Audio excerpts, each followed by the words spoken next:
6.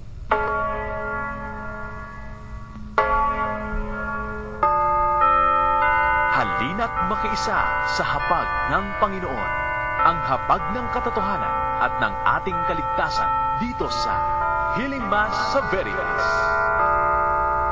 Magandang tanghali po sa inyong lahat, mga kapanalig. Ipinagdarasal ng Radyo Veritas ang lahat na intensyon para sa araw na ito. Ngayon po ay Huwebes ng ika-10 linggo sa karaniwang panahon. Ang ating pagdiriwang ay pangunahan po ni Reverend Father Arlo Yap SVD at ang ating mga lektor na sina Sister Franz Cruz at Sister Wilma Sison. Magsitayo pong lahat. Sa ngalan ng Ama at ng Anak at ng Espiritu Santo. Amen. Ang pagpapala natin pang Jesucristo ng pag-ibig ng Diyos at talawanig ng Espiritu Santo ay sumainyo lahat. At sumainyo rin. Hay, huli mat magaling. Huli pa rin. Ngayon po ay tungkol sa pagsunod sa kalooban ng Diyos. Yung Ebanghelyo sa English translation, ang pagkakasabi ay righteousness. Sa Tagalog, yung pagsunod sa kalooban ng Diyos. At binanggit sa ating Ebanghelyo ni Jesus, yung mga bagay na dapat na pagsunod sa kalooban ng Diyos. At sinabi rin doon yung isang bahagi ng Ten Commandments, thou shalt not kill. Pero hindi lang daw yun. Pag magalit ka, nagsabi ka, ulol ka, mananagot tayo sa Panginoon. Bago tayo magpatuloy sa ating katahimikan po tayo dudulog muli sa Panginoon, tayo hingi ng kanyang awa at kapatawaran para sa mga pagkakasala. Inaamin ko Sa makapangyarihang Diyos at sa inyo mga kapatid, nalubha ako nagkasala sa isip, sa salita at sa gawa at sa aking pagkukulang. Kaya'y sinasamo ko sa mahal na Birheng Maria sa lahat ng mga anghel at mga banal at sa inyo mga kapatid na ako'y ipanalangin sa Panginoong ating Diyos. kawan tayo ng makapangyarihan Diyos, patawal sa ating makasalanan, patubayan tayo sa buhay ng walang hanggan. Amen. Manalangin tayo.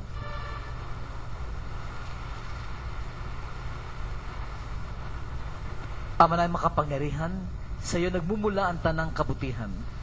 Pagbigyan mo ang aming mga kahilingan na sa iyong patnubay, ang iyong mga kinalulugdan ay aming mapag-isipan. At sa iyong pag-akay, ang mga ito ay aming magampanan. Sa pamagitan ni Jesucristo kasama ng Espiritu Santo, magpasawalang hanggan. Amen. Amen.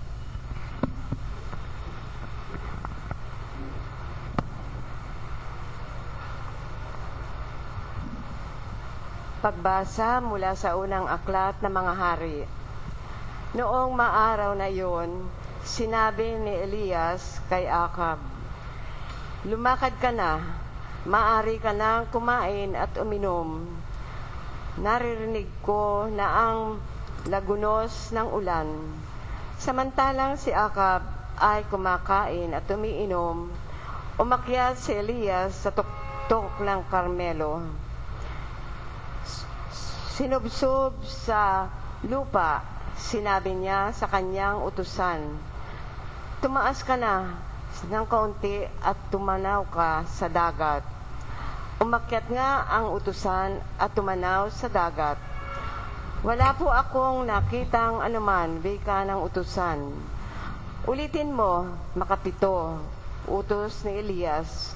Sa ikapitong pagtanaw, napasigaw ang utusan. May nakakita po ako ng gapalad na ulap na pumapailan lang mula sa dagat. Madali ka, sabi ni Elias. Sabihin mo kay Ahab na singkawan ang karwahe at lumusot kaagad. Baka siya hindi makaalis dahil sa ulan. Kapag dakay nagdilim ang langit sa kapal ng ulap at biglang bumuhos ang malakas na ulan. Sumakay si Ahab sa karwahe at nagmamadaling nagtungo sa Jezreel.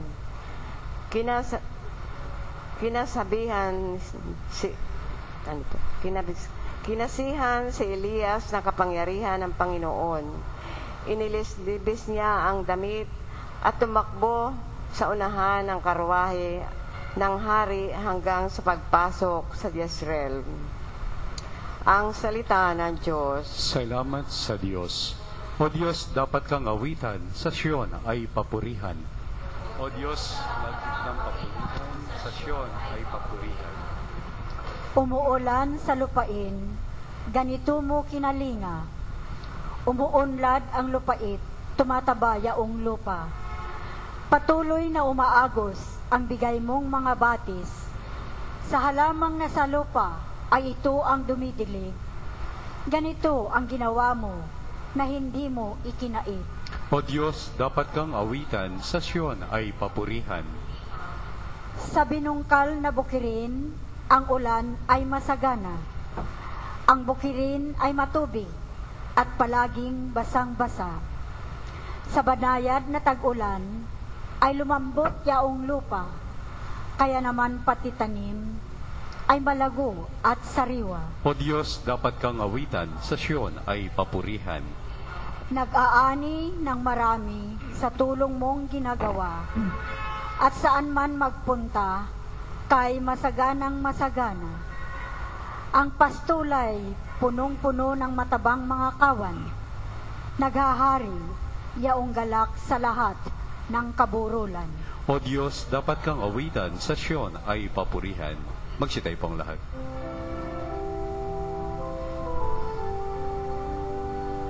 Hallelujah, hallelujah, hallelujah. Hallelujah, hallelujah, hallelujah, hallelujah.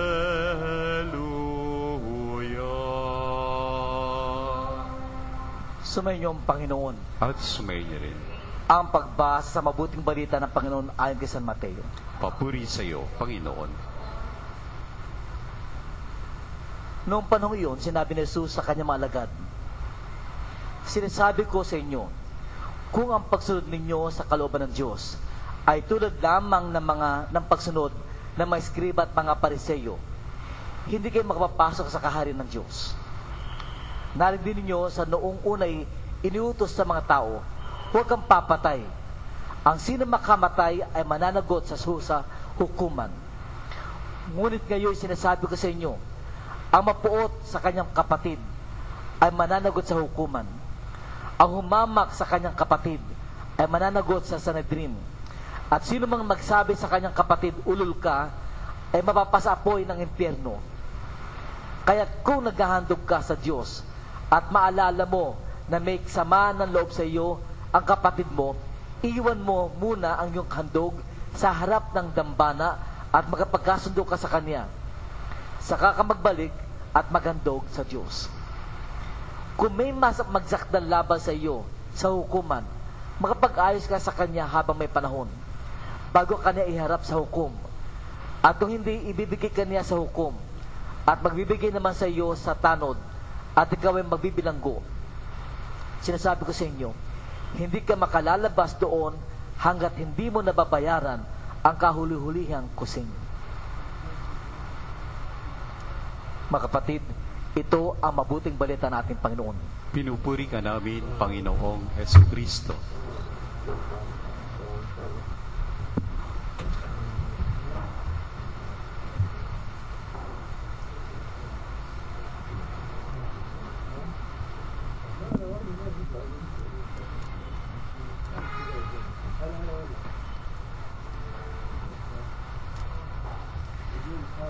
Bagong lahat,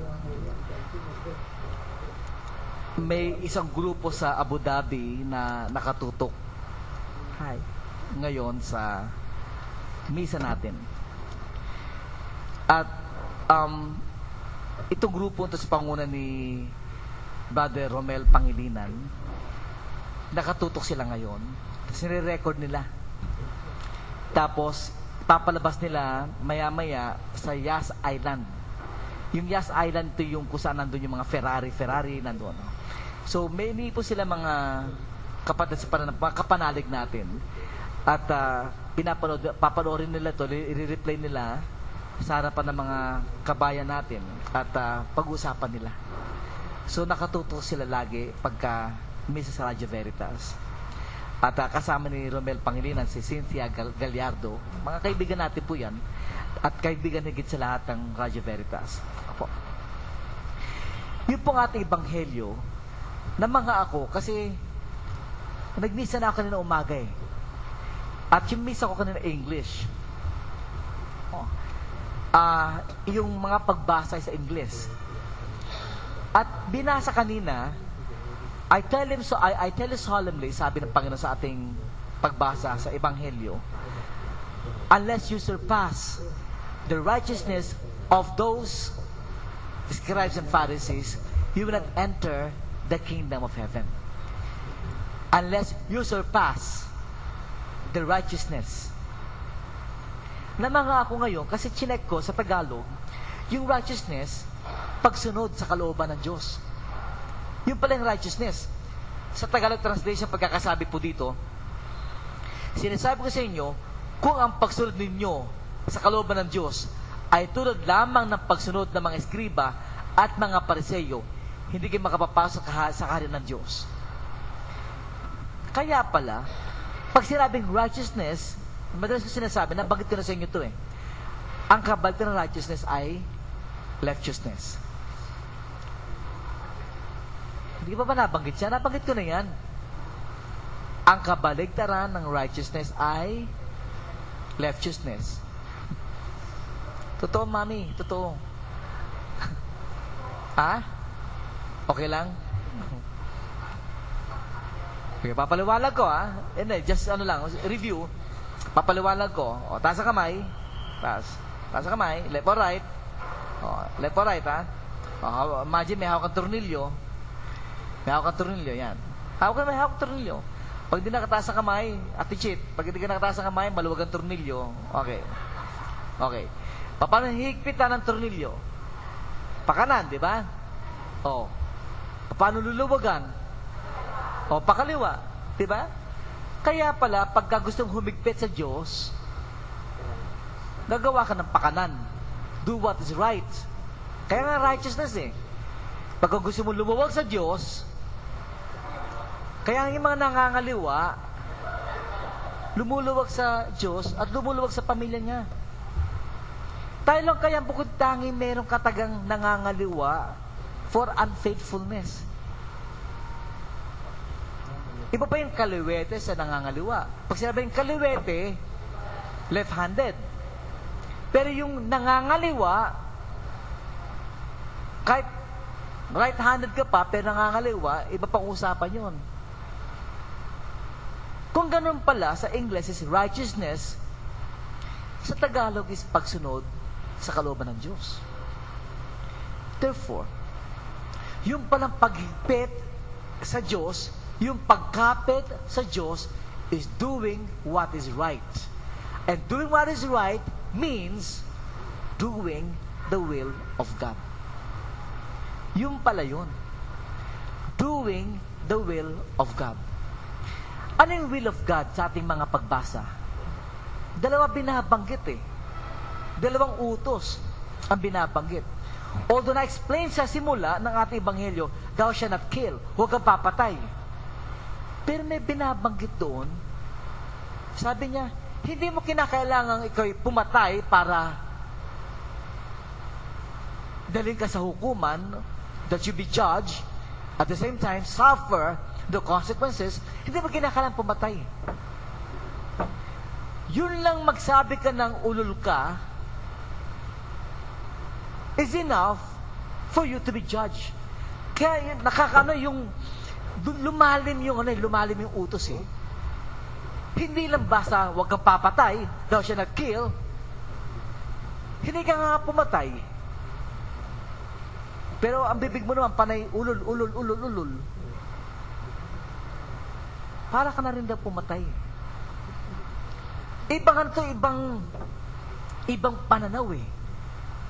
Bagong pananaw sa utos ni Moises, sa utos ng Diyos binigay kay Moises, thou shalt not kill.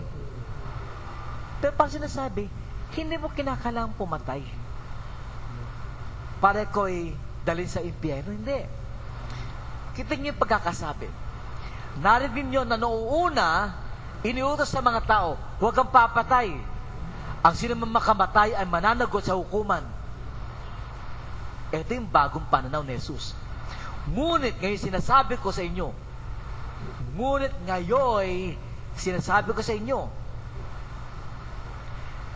ang mapuot sa kanyang kapatid ay mananagot sa hukuman. Ang humamak sa kanyang kapatid ay mananagot sa Sanhedrin. At sino man magsabi sa kanyang kapatid, ulol ka, ay mapapasapoy ng impyerno. Ibig sabihin nun, any negative feeling, any negative thoughts sa ibang tao is enough for the person to suffer the fires of hell. So, hindi kinakailangan palang pumatay ka to suffer the fires of hell. Yun lang magalit ka, mapuot ka. Sa English translation nga pagka meron kang, you became angry with others, you will suffer the fires of hell. Kaya lahat ng angry birds cannot enter the kingdom of heaven. Ay, hindi nakaka-relate. Palibasa aking audience sa mga kapanalig, medyo may edad na. Angry birds, ito yung mga kabata. Ayun, bata ka pa, bata. Yung mga hindi nag-react, medyo may edad na. Yan, may edad na. Okay. Yung mga angry birds din pala, hindi makakasama sa kaharian ng Diyos. Kasi nga, yung mayroong galit napupuot. At yung nagsalita ng masama, hindi rin makakapasok sa kaharian ng Diyos. Yun pala yung pagsunod sa kalooban niya tungkol sa kapwa-tao. Yung first reading naman tungkol sa Diyos. Kung titignan mo yung tungkol sa Diyos, yung ating first reading, si Elijah, inutusan niya pitong beses niya inutusan yung kanyang katulong. At yung katulong tumalima sa kanya. But si Elijah o si Elias, pinangunahan niya si Ahab. Siya nanguna sa Jezreel. Meaning, si Elias, si Elijah, siya yung kinakasya ng Diyos. Bakit? Kasi siya'y sumusunod sa utos ng Diyos. Yun pala yun. Pagka minahal mong Diyos, sumusunod ka sa kalooban niya. Kamukha nung ginawa ni Elias sa ating unang pagbasa, pinakita niya yung paano niya pinangungunahan si Ahab dahil ang Diyos ay nasa kanya. Kaya pala, ang ating salmo responsorio ay tungkol sa pag-awit. O Diyos, dapat ang awitan sa Sion ay papurihan. Sa English translation, ang pagkakasabi, give praise o Zion, English translation. Yung ating salmo responsorio. Ito pa pagkakasabi sa English. Sabi niya rito, it is right to praise you in Zion, O God. It is right to praise you in Zion, O God. And what is praising God? Why do we praise God? Because una, we love God. Pangalawa, we love others.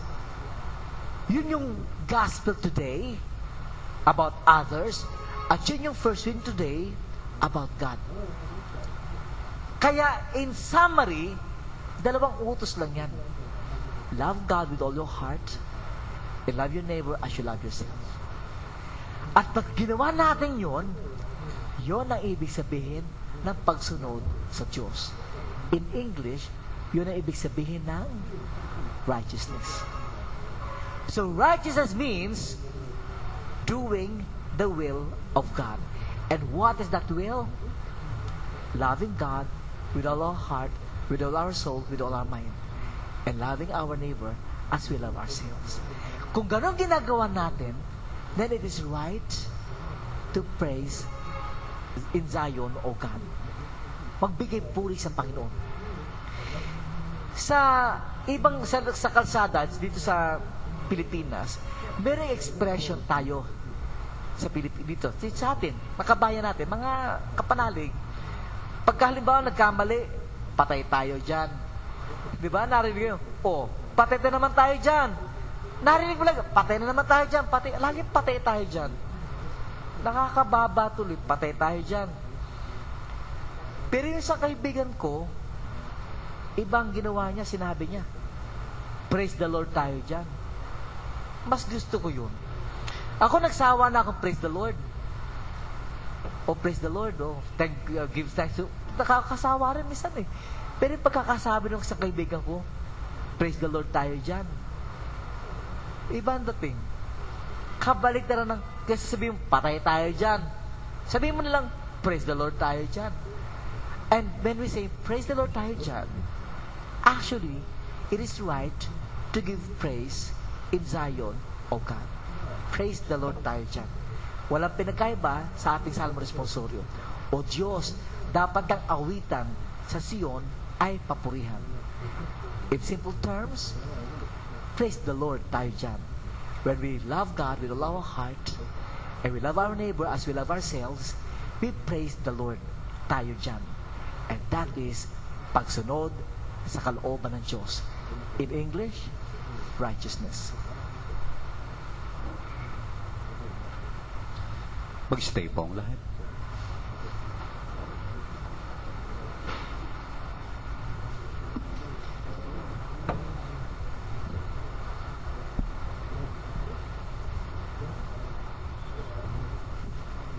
Praise the Lord tayo dyan. Nawala yung ating pahina rin eh. Nahalo-halo na. Praise the Lord tayo dyan. Ikasyam. Ikasampu. Yan. Praise the Lord tayo dyan. Nakita rin natin. Malangan tayo sa Diyos upang makapaghatid sa sanlibutan ng kaligayahan na pagkapagkasundo tayo mga nakaranas ng kanyang pagpapatawad. Sa pagkahilingan natin sasagot, Panginoon, dinggin mo ang aming panalangin. Panginoon, dinggin mo ang aming panalangin. Ang simbahan, naway maging tunay na sakramento sa sandaigdigan sa pamamagitan ng pakikipagkasundo. Manalangin tayo sa Panginoon. Panginoon, dinggin mo ang aming panalangin. Yaong mga taong sumumpang manungkulan para itaguyod ng matwid ang katarungan at kalayaan pantao. Naway hindi magparatang at maghimagsi at sa halip ay kilalanin at supilin ang kasalanan sa kanilang sariling mga puso. Manalangin tayo sa Panginoon. Panginoon, dinggin mo ang aming panalangin. Ang mga mag-asawa na nagkalayo o naging malayo ang kalooban sa isa't isa, naway matutong magpatawad, umunawa, at kalugdan muli ang isa't isa. Manalangin tayo sa Panginoon. Panginoon, dinggin mo ang aming panalangin. Tayo naway hilumin sa ating pagmamataas at maging mapagpakumbaba na tanggapin ang ating pagkukulang at pagkakamali para mamuhay tayo ng mapayapa, nakapiling ang ating kapwa. Manalangin tayo sa Panginoon. Panginoon, dinggin mo ang aming panalangin. Ang mga pumanaw, naway mabuhay sa walang hanggang kapayapaan. Manalangin tayo sa Panginoon. Panginoon, dinggin mo ang aming panalangin. At para sa ating mga nagbiruan ka ng kaarawan sa maaraw na ito, si Lindsay Huco, Lor Abrazado, Toki Olivar, Beth Tatel, at para sa wedding anniversary, pasasalamat po ni Rex Fabriag at ang kanyang misis. Petitions po natin makapanalig, lalo na git mga families of Peter Cruz, Pre, Canlas, Uy, Parto, Tividad, Mendoza, Oro, Antikin, Pagdanganan, Winnie, Early, Nonet, Tony, Lindsay Hugo, Heidi, Esther, Mines, Sonia, Chit, Wilma, Terry, Tess, Letty, Homer, Marivic, and MJ, Peaches and Long, Dr. Jesus Yap, Dr. Paul Malabanan, Coring Perez, Nelly Innumerable, Dali Alano, Ed, Tom, and Dante, Rod and Esther, Romel Pangilinan, Cynthia Gallardo, Nars, at si Father Troy, OFM Capuchin, Si kagagalin po ni na Benorcin David, Bibsian Apple, Mel Rendor, Tita Glo Cabrera, Leti Hongko, RV Bartolome, Christy Boy, Leticia Terrado, Dali Canseco, Tony Malabanan, Gay Ramos, and Arlene Pangilinan. Manalangin tayo sa Panginoon. Panginoon, dinggin mo ang aming panalangin. Makalangit na Ama, maging karapat dapat nawa kami sa iyong pagtawag. Bigyan mo kami ng biyaya na may sabuhay ang iyong batas ng pag-ibig sa salita at sa gawa. Ito'y aming hiniling sa pamagitan ni Kristo ang aming Panginoon. Amen. Amen. Kunin at tanggapin ang alay na ito, mga biyayang nagmula sa pagpapala mo. Tanda ng bawat pusong pagkatinibig mo, ngayon nananalig, nagmamahal sa'yo. Tinapay na nagmula sa butil ng trigo, pagkaing nagbibigay ng... Malagay mga kapatid upang ito paghahalan at kalugdan ng Diyos sa mamakapangyarihan. Tanggapin nawa ng Panginoon itong paghahain sa iyong mga kamay, sa kapurihan niya at karangalan sa ating kapakinabangan at sa buong sambayanan niyang banal. Ama namin lumikha, tunghayan mo at kalugdan ang paglingkod na aming ginagampanan. Upang aming inihahain ay iyong marapatin at ang aming pag-ibig ay iyong pag-alabin. Sa pamagitan ng Jesucristo kasama sa Espiritu Santo, magpasawala hanggan. Amen. Sumayin niyo ang Panginoon. At sumaya rin. Itaas sa Diyos inyong puso at diwa. Itinaas na namin sa Panginoon. Pasalamatan natin ang Panginoong ating Diyos. Marapat na siya ay pasalamatan. Ama namin makapangyarihan, tunay nga marapat ang aming pasalamatan sa pamagitan ng Jesucristo na aming Panginoon. Utang na loob ang nagbubunsod upang gunitain ang kamatayan niya para kami buhayin. Pagtiwala ang sanhi ng ligayang di malilimot sa pagkabuhay niyang sa aming kaloob. Pag-asa ang dahilan ng pagiging handa para sa pagbabalik niyang totoong dakila. Kagaya sa namang hinagsiawit na papuri sa iyo nang walang humpay sa kalangitan, kami nagbubunyo sa iyong kadakilaan. Santo, Santo, Santong Panginoong Diyos na makapangyarihan, napupuno ang langit at lupa ng kaluwalhatian mo, Hosana sa kaitaasan. Pinagpala ang naparirito sa ngalan ng Panginoon, Hosana sa kaitaasan. Ama naming banal, ikaw ang bukalantan ng kabanalan. Kaya sa pamagitan ng iyong Espiritu, gawing banal na makaloob na ito upang para sa amin maging katawan dugo na aming Panginoong Heso Kristo. Bago niya pinagtiis ang kusalo na maging handog, hinawakan niya ang tinapay. Pinasalamatan kaniya. Pinaghati-hati niya iyon, inabot sa kanyang malagad at sinabi, tanggapin niyo lahat ito at kanin. Ito ang katawan na ihahandog para sa inyo.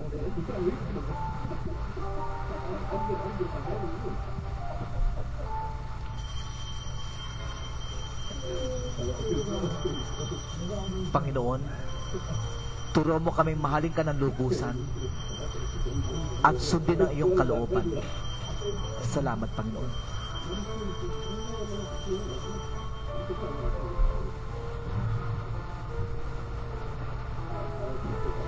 Gaya din naman na matapos ang hapunan,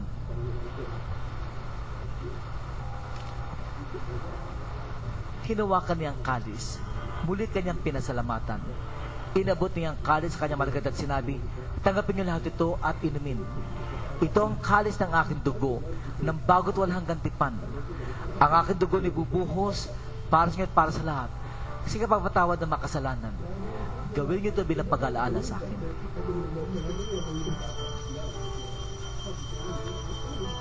Panginoon, turuan mo kami magmahal ng aming kapwa.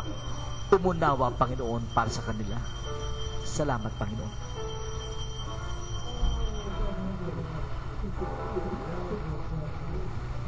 Ipagbunyi natin, Mr. ang ating pananampalataya. Si Kristo'y namatay, si Kristo'y nabuhay, si Kristo'y babalik sa wakas ng panahon. Ama, ginagawa namin pag-aalala sa pagkamatay at muling pagkabay na iyong anak. Kaya tinaalan namin sa tinapay na nagbibigay buhay at ang kasi nagkakalob ng kaligtasan. Kami nagpapasalamat at kami minarapat na tumayo sa harap mo para maglingkod sa iyo. Isinasama namin kami magsasalo-salo sa karodugo ni Kristo ay mabukod sa magkakais sa pamagitan ng Espiritu Santo. Amalingapin mo ang simbahan na ganang subong daigdig. Puspusin mo kami sa pag-ibig, kaysa ni Pope Benedict, honesta naming obispo na tanang kaparian. Alahanin mo rin mga kapatid naming nahimlay na may pag-asa sila'y muling mabubuhay. Lalo tigit sina Adoracion, Belen, and Leonardo Yap, Rolando Ramos, Lourdes, Apolonio, Angel Malabanan, and Efren. Gayun din lahat ng mga pumanaw. Kawa mo sila at patuloy sa iyong kaliwanagan. Kawa mo at magkitapat kami lahat na makasalo sa buhay ng walang wakas. Kaysa na mahal na Biring Maria na ina ng Diyos. Kaysa na mapustol ang lahat ng mga banal na namoy dito sa daigdig ng kalugod-lugod sa iyo. May pagdiwang nawa namin ang pagpupus kararangal mo sa pamamagitan ng iyong anak na aming Panginoong Heso Kristo. Sa pamamagitan ni Kristo, kasama niya at sa Kanya, ang lahat ng parangal at papuri sa iyo, Diyos ang mamakapangyarihan, kasama Espiritu Santo, magpasawalang hanggan. Amen. Amen. Ating dadasalin ang panalangin tinuro sa atin natin Panginoon. Ama namin, sumasalangit ka, sambahin ang ngalan mo, mapasa amin ang kaharian mo, sundin ang loob mo, dito sa lupa para nang sa langit. Bigyan mo kami ngayon ng aming kakanin sa araw-araw, at tatawarin mo kami sa aming mga sala, para ng pagpapatawad namin sa nagkakasala sa amin, at huwag mo kaming ipahintulot sa tukso, at iadya mo kami sa lahat ng masama. Hiniling namin kami dyan sa lahat ng masama, pagkalobang kami ng kapayapaan araw-araw, iligtas sa kasalanan, at iliw sa lahat ng kapahamakan, samantalang aming pinananabikan ang dakilang araw ng papahan ni Kristo ang aming tagapagligtas. Sapagat sa iyo ang kaharian at ang kapangyarihan at ang kapurihan magpakailanman. O Panginoon sa Kristo, sinabi sa mga apostol, kapayapaan iniiwan ko sa inyo, ang aking kapayapaan ay binibigay ko sa inyo. Tunghayan mo aming pananampalataya at huwag ang aming pagkakasala. Pagkalooban mo kami ng kapayapaan pagkakaya sa iyo sa iyong kalooban, kasama ang Espiritu Santo, magpasawalang hanggan. Amen. Ang kapayapaan ng Panginoon sumayo inyo. At sumayo niyo rin. Mga kapanalig, kung meron kang katabi, sasabihin mo sa katabi mo kung ano yung magaling sa kanya, kung ano yung gusto mo sa kanya. Sabi mo, alam mo, Mare, you look good. Gumaganda ka, halimbawa.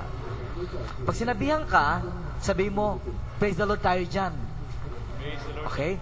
Sasabihin mo rin sa kanya kung ano yung maganda sa kanya.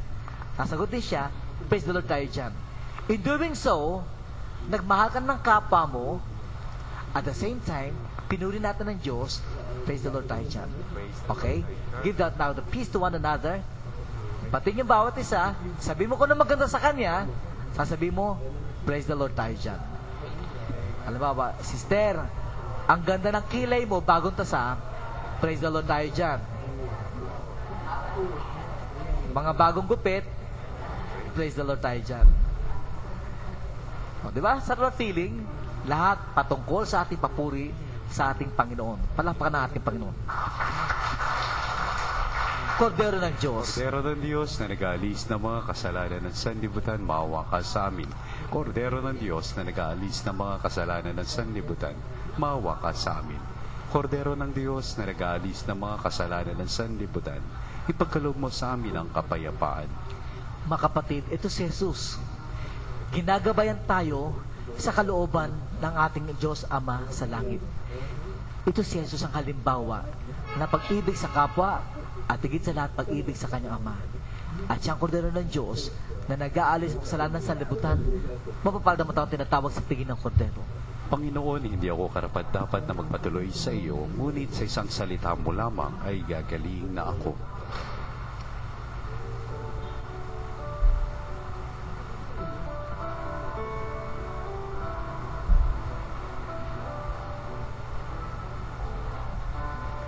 Ang liwanag mo ang sumindak sa dilim, buong kalangitan nagsaya't nagningning, kumislap, pumindak ang mga bituin, nalikhang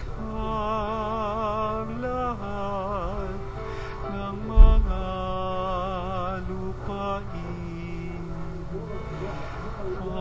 Pag-ibig mo, Ama, ay hatid mo sa amin. kaya't matindi, hindi nagmamali.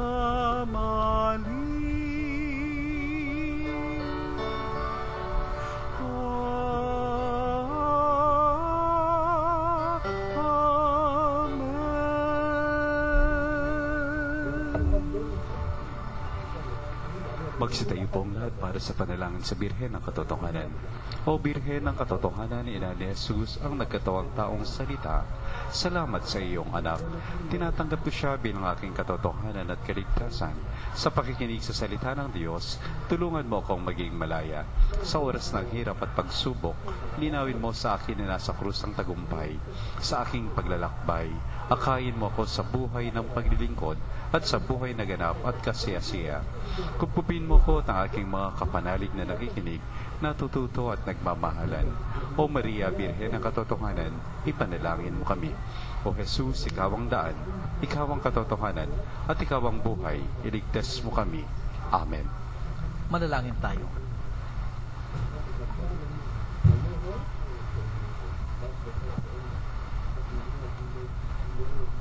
Ama mapagmahal, kami mga pinapagsalo mo sa piging na banal ay makatanggap nawa ng bungang karagdagan na iyong pagliligtas na aming pinagdiriwang. Sa pamagitan ni Kristo kasama ng Espiritu Santo, magpasawalang hanggan. Amen. Please come forward for the special blessing, especially sa lahat ng may karamdaman at sa lahat ng humihingi ng guidance yung pagsunod sa kalooban ng Diyos. Sumayin niyo ang Panginoon. At sumayin niyo rin. O tinataas ko po sa lahat ng kapanalig na dito sa studio, makapanalig na nakatuon ngayon sa radyo, 10 ng mga taga-ibang bansa, lalo tigit yung mga kapanalig natin nasa Abu Dhabi at nasa Yas Island. Sana, Panginoon, gabayan mo sila para patungo sa iyong kalooban. At lahat na may karamdaman ng Jesus name, pagalingin niyo po, Panginoon. Hipuin mo bawat himay man ng kalamnan na may karamdaman, Panginoon. At lahat ito aming inaalay bilang papuri sa dakilang kaluwalhatian mo, Ama sa langit. At aming hiniling sa pamagitan ni Kristong aming Panginoon. Amen. Sumanyong Panginoon. At sumayin. Pagpalainawakan makapangyarihan ng Diyos, Ama, Anak, at ang Espiritu Santo. Amen. Amen. Tapos na po ating pagdiriwang, humayo kayo mapayapa. Salamat sa Diyos. Praise the Lord tayo dyan. Praise the Lord tayo dyan. Maraming salamat po kay Reverend Father Arlo Yapesvidi sa kanyang pangunguna sa pagdiriwang ng Banal na Misa at sa ating mga lektor na sina Sister Wilma at Sister Franz. Maraming salamat po. At sa inyo pong lahat na dumalo, maraming salamat din po. Muli po tayong magsama-sama bukas alas 2:15 hanggang 1:00 ng hapon para sa isa na namang pagdiriwang ng Banal na Misa. At manatili po kayong makinig dito sa Radio Veritas 846, ang Radio Totoo. Ako naman ang inyong kapanalig, Homer Viray, kasama po si Ate Susan at si Nico na bumabati na magandang hapon. Sumayin nyo ang katotohanan.